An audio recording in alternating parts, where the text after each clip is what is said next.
Boa noite. A graça e a paz de Jesus seja sobre a sua vida. Amém? Está feliz nessa noite? Está curtindo aí, o feriado está chegando? Vai descansar amanhã? Quem vai descansar amanhã? Coisa boa, hein? Feriado é certo, não é? Muitas pessoas viajam e muitas pessoas também vêm nos visitar, vêm passar um tempo especial conosco. Tem alguém passando o feriado aqui em Belo Horizonte? Tem alguém? Que bom que vocês estão aqui.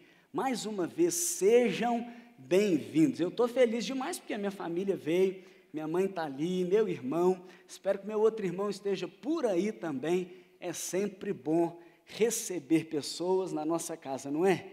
Fico feliz demais por isso, e você que está nos visitando, receba o nosso carinho, e as portas estão sempre abertas para você. Vamos fazer mais uma oração nessa noite? Mais uma. Você então faz a sua própria oração. Orar é falar com Deus, tão simples, tão gostoso, mas tão poderoso. Você pode então fechar os seus olhos se quiser, curvar a sua cabeça e falar com Deus, pedindo para Ele, para ministrar o seu coração, para falar com a sua vida, para trazer uma palavra, para fortalecer a sua fé. Peça a Ele então nessa hora, faça a sua oração no nome de Jesus.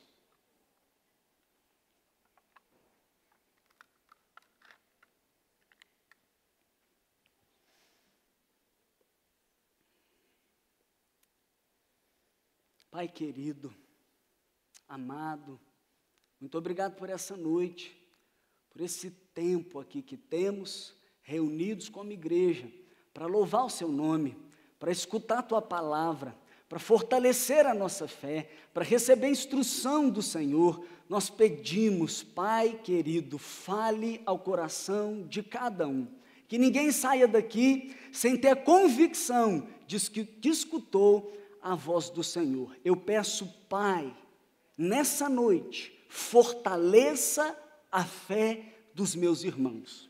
E se algum ainda não declarou com toda a convicção que Jesus é o Cristo, que faça nessa noite. Eu peço, Pai, a Tua bênção, manifesta no nosso meio, em nome de Jesus. Amém. Amém.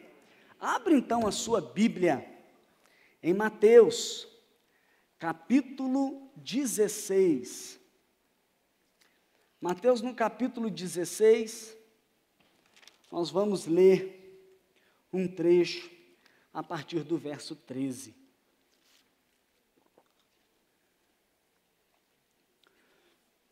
Eu quero sim ser um instrumento de Deus nessa noite para que a sua fé seja fortalecida.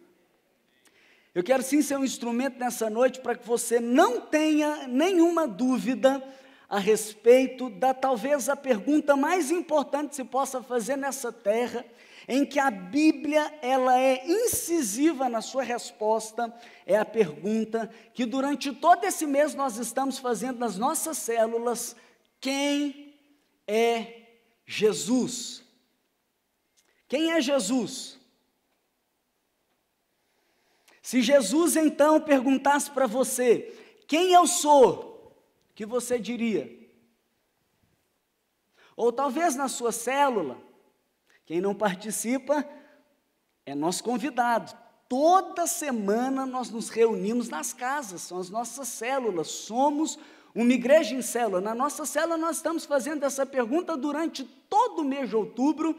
Semana que vem faremos mais uma vez, num dia do amigo especial, e a pergunta nessa noite para você é essa: quem é Jesus?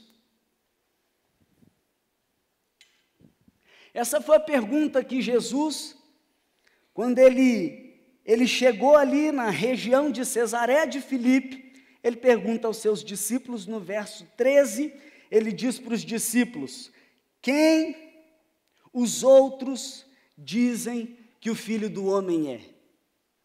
Quem os outros dizem que o Filho do Homem é? A realidade é que se você for aí fora, para qualquer pessoa, talvez no seu trabalho, talvez no seu local de estudo, talvez para um vizinho, para um morador de porta do seu lado, e fizer a pergunta, quem é Jesus? Você vai escutar diversas afirmações a respeito de Jesus.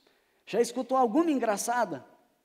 alguém falar alguma coisa a respeito de Jesus, que talvez você pense, de onde esse cara tirou isso?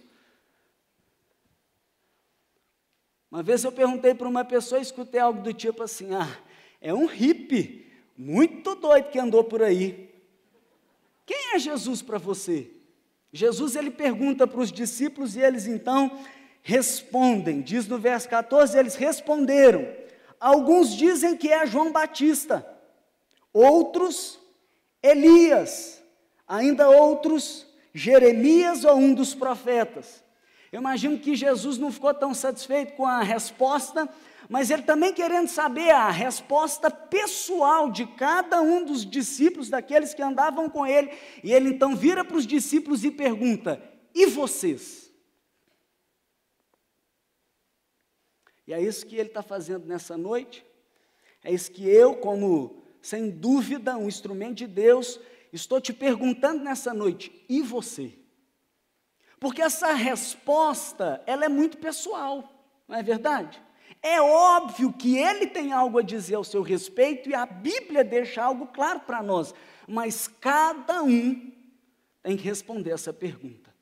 E você? E ele pergunta então, e vocês? Perguntou ele, quem vocês dizem que eu sou?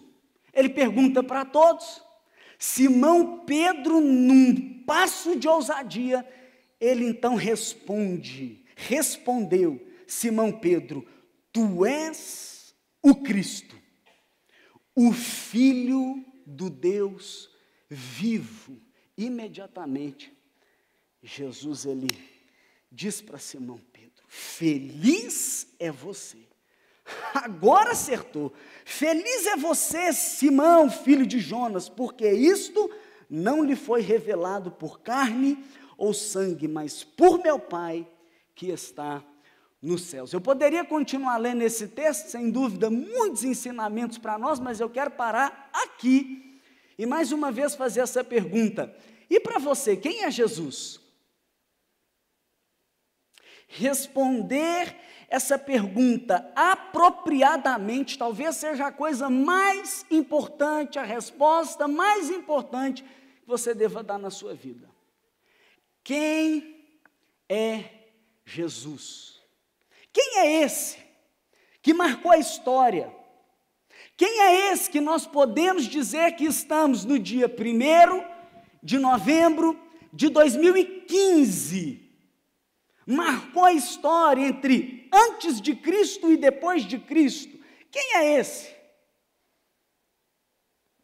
Quem é esse que nós, brasileiros, belo-horizontinos, alguns já com expectativa, comprando presentes, para celebrar o Natal, que não é nada mais do que o nascimento dele, uma data comemorada por nós, nascimento de Jesus. Quem é Jesus? Há uma curiosidade a respeito desse tema, a respeito desse nome, muito se fala sobre isso. Se você digitar no Google, talvez você vai encontrar cerca de 1 bilhão de sites e referências com esse nome, Jesus. Se você procurar nas livrarias virtuais e procurar o nome Jesus, talvez você encontre cerca de 300 mil livros em referência a Jesus. E se você perguntar por aí, você vai escutar várias respostas, e eu pergunto para você. Talvez eu pergunte para você, quem é o João? Quem é tal pessoa? Uma pessoa que você não conheça muito bem e já começa a supor ou criar conceitos na sua mente a respeito de uma determinada pessoa que você não conhece tão bem, baseado naquilo que você ouviu falar daquela pessoa. E você, certamente por experiência, já deve ter aprendido que não vale a pena a gente julgar ou supor algo a respeito de uma pessoa sem antes conhecê-la. Porque quando você toma uma posição a respeito de uma pessoa e começa a conhecê-la, talvez você diga, meu Deus, diferente daquilo que eu pensava, diferente daquilo que falaram para mim, porque agora eu conheço, agora eu escuto dela. Jesus, ele faz a pergunta, quem os outros dizem que eu sou? É completamente diferente daquele que andava com Jesus, daquele que diariamente ouvia da boca dele, recebia os ensinos de Jesus, testemunhava os seus feitos, porque ouvia e via do próprio Jesus. Por isso, antes de tomar qualquer posição a respeito de Jesus, nós precisamos escutar quem Jesus diz que ele é.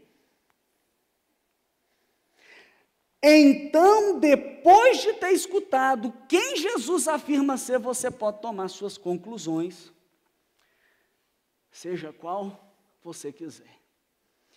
E escutar o que Jesus afirma ao seu respeito é no mínimo intrigante.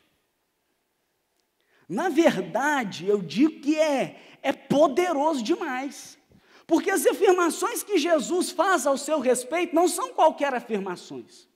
Se você lê os evangelhos, ouvir as palavras de Jesus contidas nas Escrituras, sem dúvida você vai surpreender. Por exemplo, João capítulo 4. Jesus ele chega em um local, uma mulher estava tirando água do poço, levando então para sua cidade. Ele tem um encontro com ela. Aquela mulher estava num poço buscando água. Tinha uma necessidade, ela então vai ao poço, e Jesus vai até lá, encontra com ela, e ele tira o cartão de visita, e ele se apresenta, e ele diz para ela: eu sou a água viva, aquele que beber de mim, jamais terá sede. No mínimo um espanto aquela mulher tem. Eu estou aqui buscando água, e este vem e disse a água viva. Eu estou aqui buscando matar a sede de mim e da minha família, e esse diz que por ele eu nunca mais vou ter sede. Quem é esse? Em João capítulo 4 ele disse água viva, mas em João capítulo 6, depois de operar um grande milagre, ele multiplica pães, e uma multidão numerosa, cerca de 5.000 pessoas, é bem alimentada e começa a seguir a Jesus. Uau, que grande milagre, que grande feito! Quem é esse Jesus? Ele vira para aquela multidão, que o seguia por conta do milagre que ele havia feito, e disse: vocês estão vindo por causa do pão? Deixa eu contar uma coisa para vocês. Eu sou o pão do céu. Eu sou o pão vivo, e aquele que comer de mim jamais terá fome. Em João capítulo 8, ele faz outra afirmação poderosa, quando ele afirma que o mundo está em trevas e diz: eu sou a luz do mundo. Aquele que anda comigo não anda em trevas, mas tem a luz da vida. Uma afirmação poderosa demais para uma pessoa humana qualquer fazer. Mas ele continua. Em João capítulo 10, no verso 9, ele diz ser a porta. E ele fala: eu sou a porta. Aquele que passar por mim será salvo. Entrará, sairá e encontrará pastagem. E no verso 11, nos chamando de ovelhas, ele diz: eu sou o bom pastor. Aquele que conhece as ovelhas, aquele que alimenta as ovelhas, aquele que protege as ovelhas, e aquele que dá a vida pelas ovelhas. Em João capítulo 11, diante ali de Marta, ele diz: eu sou a ressurreição e a vida. Aquele que crê em mim, ainda que esteja morto, viverá. Em João capítulo 14, ele faz uma das afirmações mais surpreendentes. No verso 6, ele diz: eu sou o caminho. Não um dos caminhos, ele disse o artigo definido: eu sou o caminho. E mais, eu sou a verdade. E tem mais, eu sou a vida. Ninguém vem ao Pai a não ser por mim. Que afirmação poderosa! Esse é ele. É isso que ele diz ser. No capítulo 15, ele diz para todos: eu sou a videira verdadeira. Vocês são os ramos. Se tiver conectado em mim, produz frutos. Sem mim, nada podereis fazer. Diga assim: uau, uau, meu Deus do céu, que afirmações surpreendentes. Ele disse água viva, é isso que ele disse. Ele disse o pão da vida, ele disse a luz do mundo, ele disse a porta, o bom pastor, o caminho, a verdade e a vida, a ressurreição e a vida. Ele disse a videira verdadeira. As afirmações de Jesus ao seu respeito são surpreendentes. Além das afirmações de Jesus ao seu respeito, as declarações dele, os comportamentos dele, as características que Jesus carregava são características atribuídas a Deus. Pensa comigo. Deus, ele tem atributos que nenhum ser humano tem, concorda?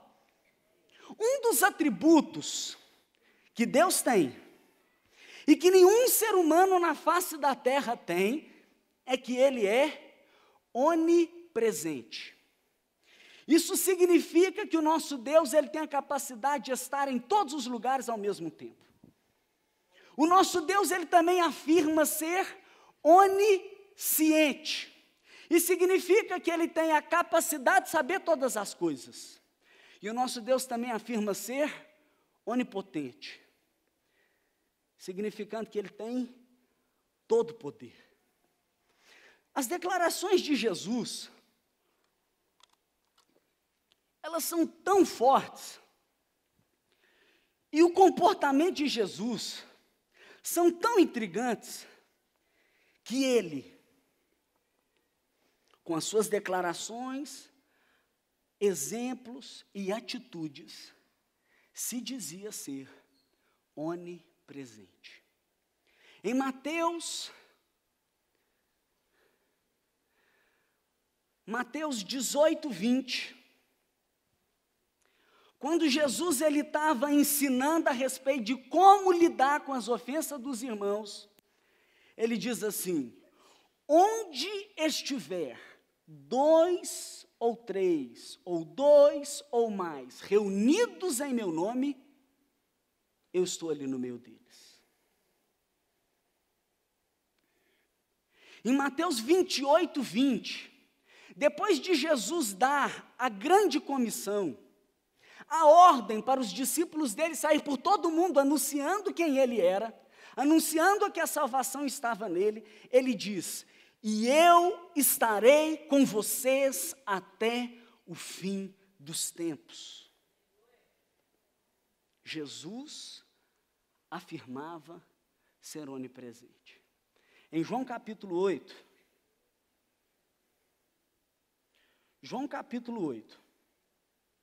no verso 57, os opositores de Jesus fizeram uma contestação a ele, enquanto ele estava fazendo afirmações ao seu respeito. E os opositores de Jesus disseram: você não tem 50 anos, e está dizendo que viu Abraão. Abraão, considerado o patriarca, o pai da fé, para os judeus, o grande Abraão. E eles então estão dizendo para Jesus: você não tem 50 anos e está dizendo que viste Abraão? Jesus então responde: em verdade, vos digo, antes que Abraão existisse, eu sou. Que afirmação. Mas ele não dizia apenas ser onipresente, ele dizia ser onisciente. Jesus, ele afirmava e, na verdade, ele demonstrava saber de todas as coisas, como, por exemplo, em Mateus 17, versos 22 e 23, ele prediz o que vai acontecer com ele mesmo. Ele diz que morreria, ele diz que ressuscitaria, ele diz: o Filho do Homem será entregue na mão dos homens, eles o matarão, e no terceiro dia ele ressuscitará. Quando contei aqui de João capítulo 4, quando Jesus tem um encontro com aquela mulher samaritana, e ele afirma para ela ser a água viva, ele diz para aquela mulher: vai lá, chama o seu marido. E aí aquela mulher responde para Jesus: eu não sou casada. E ele responde para ela: disse muito bem, aquele que você vive não é o seu marido. Eu sei que você já teve 5. Ela fala: meu Deus do céu, uau, quem está diante de mim? Aquele que demonstra ser onisciente. Certa vez foram pedir os impostos para Jesus. Jesus tem que pagar imposto. E foram lá cobrar os impostos de Jesus. Sabe o que Jesus fez? Ele bate a mão assim no ombro de Pedro e fala assim: Pedrão, vai lá no mar, joga o anzol, pesca o primeiro peixe, abre a boca dele.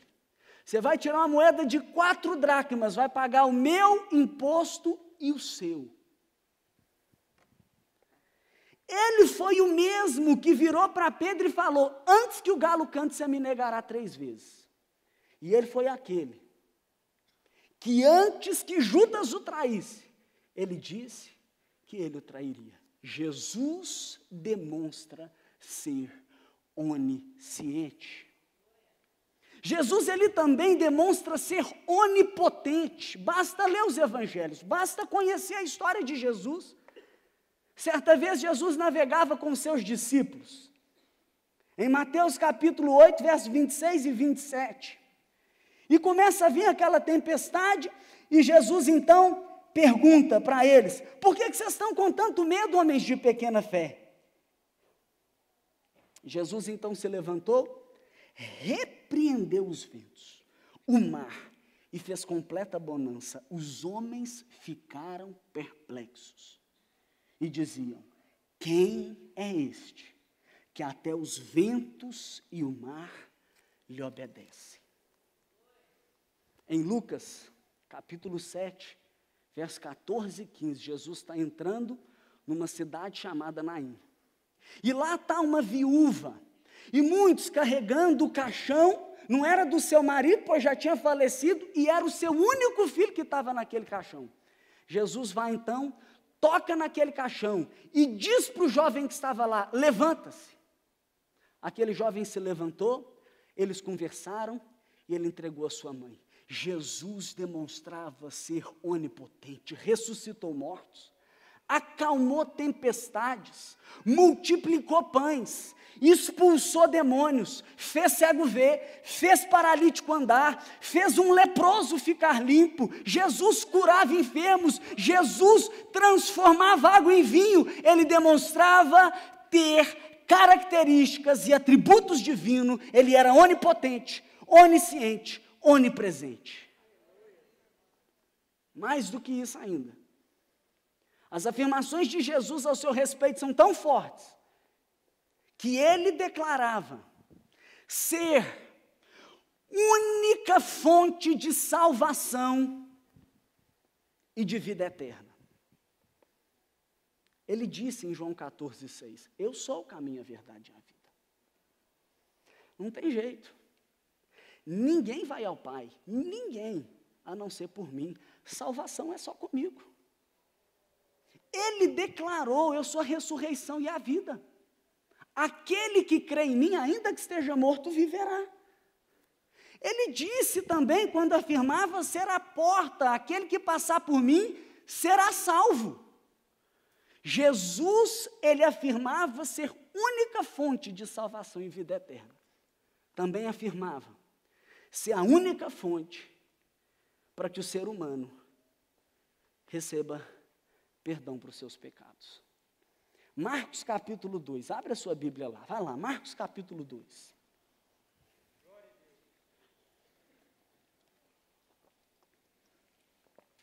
Em Marcos capítulo 2, a introdução eu não vou ler, nós vamos para o verso 5.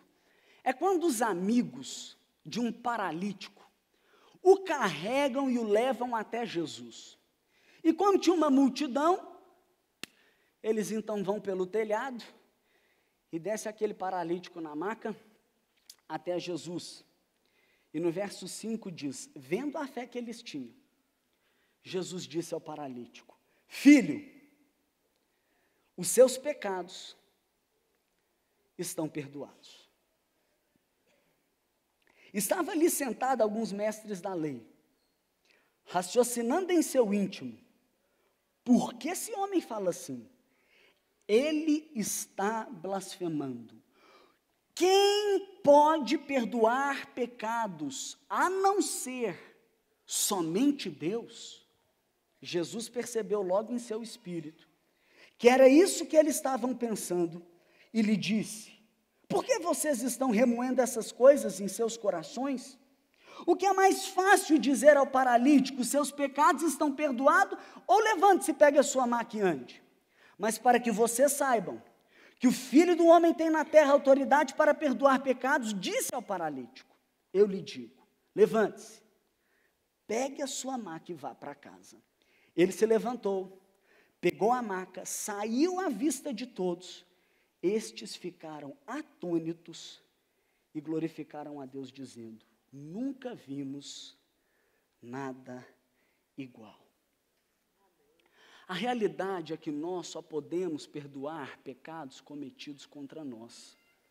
Eu não posso em nenhum momento chegar na sua frente e dizer para uma pessoa que ofendeu a você: você está perdoado, eu te perdoo, vá em paz. Você vai dizer: quem é você? Você não sou eu. Só eu posso perdoar essa pessoa, porque ela ofendeu foi a mim. Da mesma forma, somente Deus pode perdoar os pecados cometidos contra ele. Aquele homem que estava ali naquela maca nunca tinha visto Jesus. Não tinha relacionamento com Jesus. Jesus não tinha ofendido. Os pecados que aquele homem tinha cometido foram contra Deus. E quando Jesus chega para aquele homem e diz: os seus pecados estão perdoados, Jesus assume uma prerrogativa divina. Ele está afirmando ser Deus e perdoa então os pecados daquele paralítico. Jesus, declarações tremendas ele faz ao seu respeito. Ele demonstra ter atributos divinos, diz ser a única fonte de salvação e de vida eterna, como também diz ser aquele capaz de perdoar os pecados dos homens. Em suma, quem Jesus diz ser? Jesus afirma ser Deus. Jesus afirma ser Deus. Se você abrir a sua Bíblia, em João, capítulo 10, no verso 30, você vai ler. Estava numa festa em Jerusalém, os líderes judeus se aproximaram de Jesus e perguntaram se ele é Cristo. Jesus, então, respondeu: eu e o Pai somos um. Afirmações de Jesus. E isso deixa aquele pessoal meio que desorientado. Novamente, os judeus pegaram pedras para apedrejá-lo, mas Jesus disse: eu lhes mostrei muitas boas obras da parte do Pai, por qual delas vocês querem me apedrejar?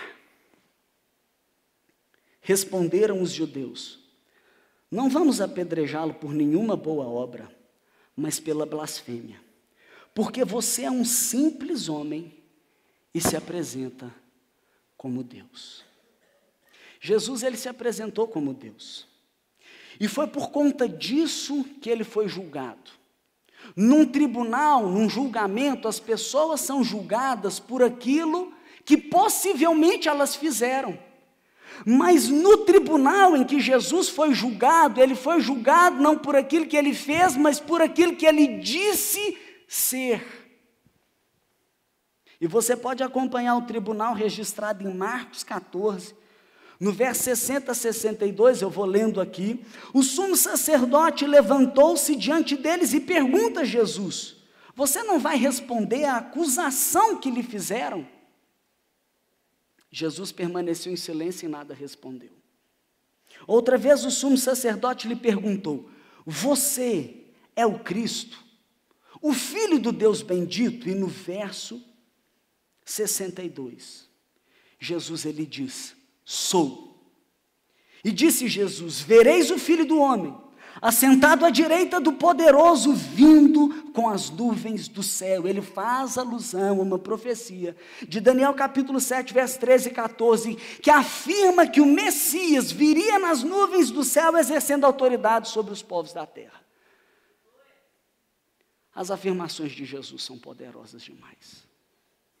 E é diante dessas afirmações, diante do seu exemplo de vida, diante dos seus ensinos, diante daquilo que ele disse, é que ele pergunta: e você quem diz que eu sou?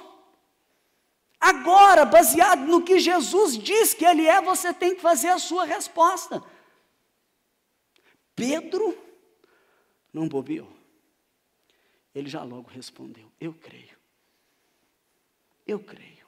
Sabe, diante da afirmação de Jesus, não tem jeito da gente ficar em cima do muro, não tem jeito da gente diluir aquilo que Jesus disse. O que ele disse é muito forte e é muito simples, não tem outra opção, porque o que Jesus disse ou é verdade ou é mentira. Se o que Jesus diz é verdade, Jesus é o Cristo, Jesus é Deus em carne, que veio nessa terra, que morreu na cruz para perdoar os nossos pecados, que ressuscitou ao terceiro dia, subiu aos céus e voltará para buscar aquele que crê. Ou se o que Jesus diz é mentira, não tem como você dizer que Jesus era um simples homem bom. Não tem como você dizer que Jesus era um espírito evoluído. Não tem como você dizer algumas coisas a respeito de Jesus, porque se é mentira, ele é um charlatão, se ele tiver mentido conscientemente. Ele é um enganador, que engana as pessoas propositalmente. Se Jesus é um mentiroso, consciente, não tem como dizer que ele é uma pessoa boa, porque ele engana os seguidores com falsas esperanças, e por isso ele é indescritivelmente mau. Se Jesus é um mentiroso, ele também é um hipócrita, porque ele fala para as pessoas falarem a verdade a qualquer custo. Se Jesus é um mentiroso, poderíamos até qualificá-lo como um demônio, porque ele fala para as pessoas entregarem o seu destino eterno a ele, e ele mesmo diz que o diabo é o pai da mentira. Se Jesus é um mentiroso, eu diria que ele também é um tolo, porque foi por essa mentira que ele morreu, e até o último segundo ele poderia escapar da morte. Mas seria Jesus um mentiroso? A Bíblia não diz isso. E se você começa a analisar a vida de Jesus, você percebe que não corresponde ao que nós sabemos sobre ele, aos resultados da sua vida e do seu ensino, porque onde quer que Jesus seja pregado, as pessoas são transformadas. Onde quer que o nome de Jesus seja anunciado, você vê escravos das drogas alcançando a liberdade, você vê alcoólatras alcançando a sobriedade, você vê pessoas amarradas numa amargura sendo totalmente transformadas, amáveis, pacificadoras, generosas. Você vê transformações em nações quando o nome de Jesus é pregado. Não tem como dizer que ele é um mentiroso. Eu quero usar das palavras de um grande escritor, Philip Schaff, que diz em um dos seus livros: como? Ele diz como, em nome da lógica, do bom senso e da experiência, como poderia Jesus ser um impostor? Ou seja, um enganador, egoísta, depravado, ter mentido e mantido consistentemente, do começo ao fim, o caráter mais puro e nobre conhecido na história? com mais perfeito ar da verdade e realidade? Como poderia ele ter concebido e desempenhado um plano em beneficência sem paralelos, magnitude moral e sublimidade, sacrificando a sua própria vida por isso, em face dos mais fortes preconceitos do seu povo e da sua época? Como? Como? Alguém que viveu o que Jesus viveu, ensinou o que Jesus ensinou, morreu o que Jesus morreu, como diz as Escrituras, não pode ser um mentiroso. Não pode. Então, se Jesus não é um mentiroso, só resta outra alternativa. Ou ele é quem ele diz ser, Deus, ou ele está mentindo. Mas se ele mente conscientemente, ele é um charlatão, fora de questão. Seria ele um lunático? Um doido? Acreditou ser Deus sem ser? Será que Jesus erroneamente acreditou que ele era Deus? Aí eu quero que você pense comigo, alguma pessoa, talvez você conheça, ou talvez já ouviu, que diz ser algo que ela não é. Por exemplo, você já viu uma pessoa que diz ser um super-herói? Já viu? Alguma pessoa, é raro de ver, né? Mas você escuta por aí alguns que dizem ter superpoderes. Sou Napoleão Bonaparte. Eu sou o Homem-Aranha. Se você escutar ou encontrar com alguém meramente humano que diz ser o Homem-Aranha, me fala, o que você ia dizer a respeito dessa pessoa? Você ia falar, fumou um? Fumou alguns? Ou cheirou alguma coisa? Injetou, né? Esse cara pirou. Ele está dizendo que ele é o Homem-Aranha.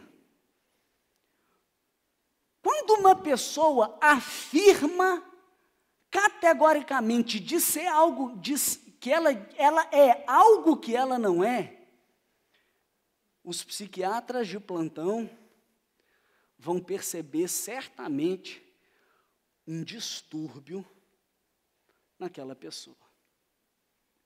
E uma pessoa com esse tipo de atitude, você fica até às vezes meio com medo, né?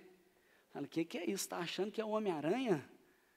Eu acho que eu vou internar essa pessoa, porque eu vou preservar a vida dela e a minha. O que eu vou fazer? Eu vou dar um remédio para essa pessoa. Ela está desequilibrada. É uma pessoa que você diria que está fora da realidade. Mas quando você olha para a vida de Jesus, quando você olha para os ensinos de Jesus, quando você olha para o legado que Jesus deixou, é impossível dizer que ele vivia fora da realidade. Impossível. Hoje em dia você encontra nas livrarias livros com a capa Jesus, o maior psicólogo que já existiu. Inclusive um psicólogo na Califórnia deu o que falar quando ele, para os seus alunos, ele diz, muitas vezes, o que os meus pacientes mais precisam é de uma porção dos ensinos de Cristo.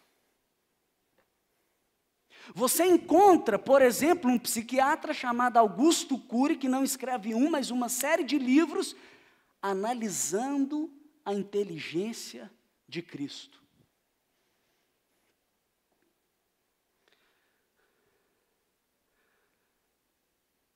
Gary Collins, um renomado psicólogo americano, ele diz assim: Jesus era amoroso, mas não permitia que sua compaixão o imobilizasse. Não possuía um ego inflamado, mesmo que muitas vezes estivesse cercado de multidões que o adoravam. Jesus mantinha o equilíbrio, apesar de ter um estilo de vida extremamente exigente. Sempre sabia o que estava fazendo e para onde ia. Importava profundamente com as pessoas, incluindo mulheres e crianças que naquele tempo não eram vistas como importantes. Ele era capaz de aceitar as pessoas, mesmo conhecendo os seus pecados. Respondia aos indivíduos de acordo com a situação que se encontrava e aquilo que necessitava. Em suma, não vejo sinal algum de que Jesus sofresse de alguma doença mental conhecida. Ele era muito mais saudável do que qualquer outra pessoa que eu conheça, incluindo eu mesmo. Eu me uno com a Bíblia e não consigo concluir que Jesus seja um mentiroso, um charlatão enganador ou um lunático. A única alternativa é que ele era e continua sendo o Cristo, o Deus que veio ao mundo em carne, para morrer por mim e por você, para perdoar os nossos pecados e nos dar acesso a Deus. Diante das afirmações de Jesus, nós não temos outras alternativas. Nessa noite, tem uma pergunta para você responder. E você? Quem você diz que o Filho do Homem é? E você? Diz Jesus. Quem você diz que eu sou? Talvez a maioria conheça C.S. Lewis, um grande escritor. E C.S. Lewis, ele diz assim: você pode tomá-lo como um louco, pode cuspir na cara dele como um demônio, ou pode cair aos seus pés e chamá-lo de Senhor e Deus. Mas não podemos aparecer com a tolice condescendente de que ele foi apenas um grande mestre humano. Ele não deixou essa possibilidade, essa não era a sua intenção. Um homem que fosse apenas homem e dissesse a espécie de coisa que Jesus disse, não seria um grande mestre moral. Ele seria um lunático no mesmo nível daquele que diz que é um ovo. Ou então, seria o próprio diabo do inferno. Você tem de fazer uma escolha. Este homem era e é o Filho de Deus, ou então ele era louco, ou algo pior ainda. E você? E você?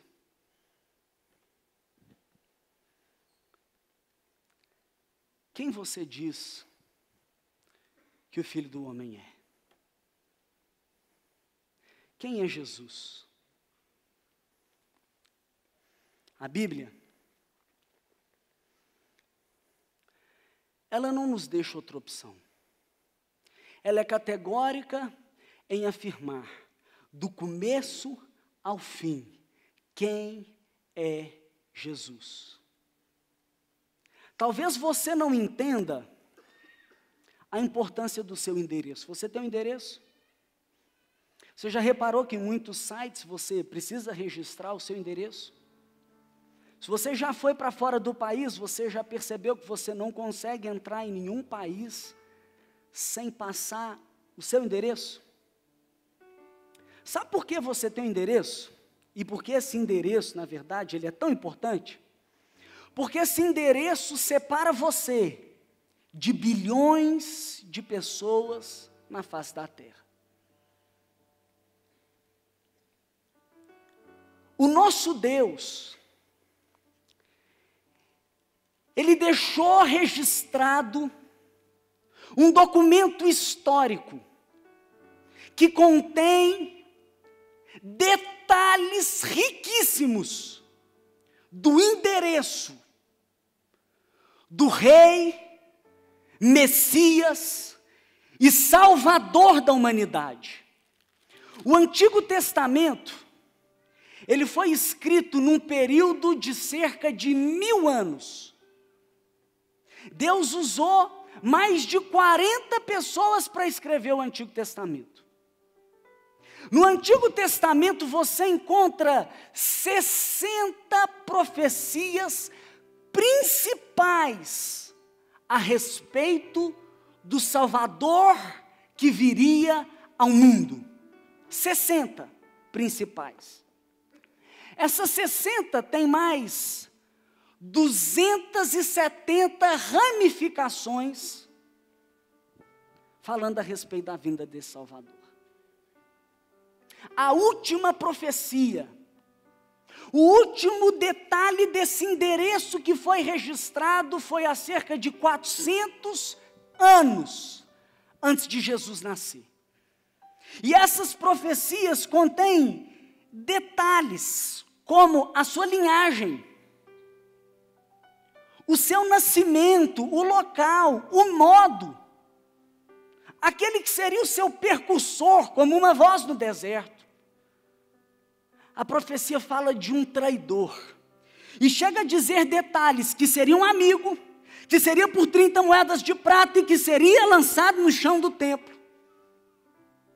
Está registrado há cerca de 800 anos antes de Jesus vir, como o Salvador morreria, numa cruz, quando Roma não usava cruz como forma de punição àqueles que eram condenados. Talvez alguns possam dizer, essas profecias foram fabricadas. Poderia até dizer, se não fosse tão detalhista, se elas não contivessem tantos detalhes, mas se também não houvesse a Septuaginta. Talvez seja a primeira vez que você escute esse nome, Septuaginta. Uma tradução do Antigo Testamento, em hebraico para o grego, onde temos esse documento histórico, datado há 200 anos, aproximadamente antes de Jesus vir. Um documento detalhado, registra o endereço do Salvador do mundo, e Jesus Cristo. Por isso ele recebe esse nome, Cristo, porque não é o seu sobrenome, mas é um título daquele que não cumpre uma, não cumpre duas, não cumpre 8, mas cumpre as mais de 300 profecias ao seu respeito. Ele veio, ele é o Salvador do mundo, ele é aquele que pisou nessa terra, cumprindo detalhadamente as profecias, vindo aqui, como o próprio Deus em carne, para morrer por você, para não viver sem você. Esse é Jesus. Christian Victory, uma editora americana, ela disse que pagaria $1000 para se alguém encontrasse alguém vivo ou morto, que cumprisse cerca de 50% das profecias. Até hoje ninguém foi receber aquele prêmio. Um livro publicado chama Science Speaks. Ciência fala. Quem escreveu foi Peter Stoner e Robert Neumann. Este livro ele foi avaliado pela comissão de membros e do Conselho Executivo da Associação Científica Americana. Um livro que foi escrito com o propósito de avaliar a probabilidade de uma pessoa cumprir 8 das profecias da vinda do Salvador do mundo. Para você ter uma ideia, esse livro ele diz que para uma pessoa cumprir 8 das profecias, a probabilidade é como se você pegasse uma pessoa e no estado do Texas inteiro, você tem uma noção, é como se fosse mais ou menos 2.000 vezes a cidade de Belo Horizonte. Ele pega uma pessoa e ele cobre o estado do Texas inteiro com moedas de R$1 até a altura de 1 metro. E no meio de todas essas moedas, coloca uma pintada de vermelho. Você vendo essa pessoa em uma única chance, ela tem que achar aquela moeda. Essa é a probabilidade de uma pessoa cumprir 8 das profecias que Jesus, o Cristo, cumpriu todas elas. Todas elas. Todas elas. Essa noite, e durante todo esse mês nas nossas celas, é uma oportunidade que Deus está te dando de você confiadamente responder apropriadamente essa pergunta: quem é Jesus? Quem é Jesus? Pedro, em Mateus 16, verso 16, ele diz: tu és o Cristo, tu és o Messias, tu és o ungido, tu és o Rei, tu és o sumo sacerdote. Isso que significa, tu és o Cristo, o Filho do Deus vivo. Em João 11, depois de Jesus fazer uma das afirmações a Marta, ele pergunta para ela: você crê? E Marta então responde: sim, Senhor, eu tenho crido, tu és o Cristo, o Filho de Deus, que deveria vir ao mundo. Natanael, um fariseu estudioso da lei, também foi chamado para se unir a essa fé. Vem, Natanael, diz Filipe, aquele sobre quem Moisés escreveu na lei, a respeito de quem os profetas também escreveram, Jesus de Nazaré, venha ver. Natanael, muito estudioso, ele diz: pode vir alguma coisa boa de Nazaré? Mas ele foi.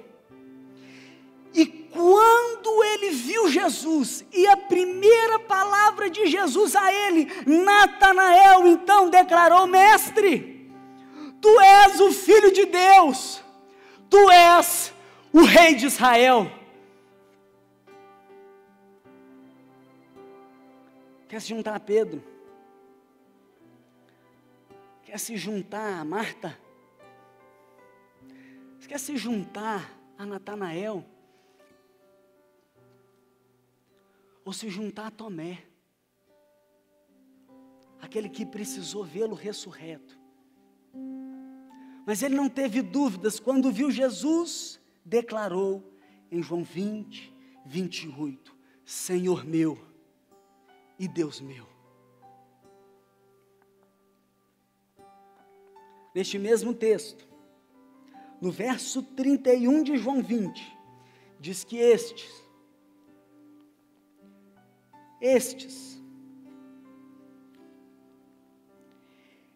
sinais, estas palavras, não todas, mas estes, foram escritos para que vocês creiam que Jesus é o Cristo, o Filho de Deus, e tendo crido, tenham vida em seu nome. Essa noite, você está sendo convidado para responder essa pergunta. Para você, quem é Jesus? Aqueles que andaram com Ele. E aqueles que provaram dessa água, comeram desse pão, perceberam a luz, passaram pela porta, entraram no aprisco. Não tem como dizer outra palavra. Há 10 anos atrás, eu me uni a esses. Eu tive a maior alegria da minha vida em declarar: Jesus, eu reconheço, tu és o Cristo, tu és o Salvador, tu és o Messias, tu és o Deus que veio ao mundo em carne, morreu naquela cruz, para perdoar os meus pecados, para me dar acesso pela fé ao Pai. receber vida eterna.